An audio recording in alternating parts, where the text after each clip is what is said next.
the best ways to start a fire in the rain is using birch bark. Birch trees are one of the pioneer trees of the forest. That means they shoot their seeds out to the edge of the woods and then grow up really quickly in all that sunshine. And because they're growing quickly, they don't have time to form thick bark that will protect them from insects and fungus. So their bark has a really strong oil in it that they use to protect themselves.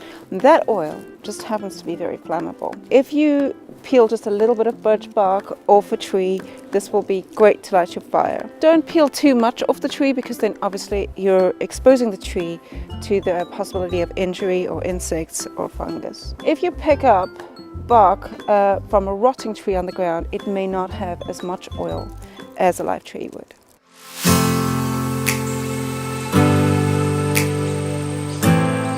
Another great way to start a fire when it's raining is to use the resin from pine trees. Pine trees excrete this resin whenever they've been injured to stop fungus or insects from getting in. This resin, whether it's crystallized or gloopy, is also really good for extracting splinters.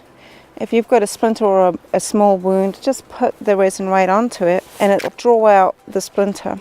Pine resin also has the ability to make things waterproof. So if you have a leaky tent or a boot, you can just heat it up a little bit and use it to patch your leak. If you do get it on your hands or on your gear, it's very hard to get off. If you want to get it off, just rub it with some cooking oil and it'll come right off.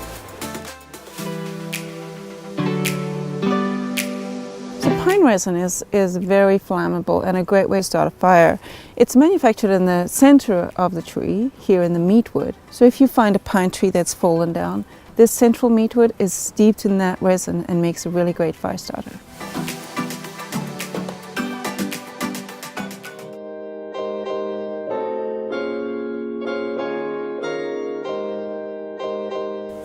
So what we have here is a horseshoe or bracket fungus, which is a brilliant fire starter on a rainy day. If you're breaking camp for the day, you can make a hole in your horseshoe fungus and then either put a stick or a piece of wire through it, put the bottom in the fire and let it catch so it will smolder. And it will smolder for about 7 hours. That means you can take this with you on a whole day's trek to your next campsite and use it to light the fire.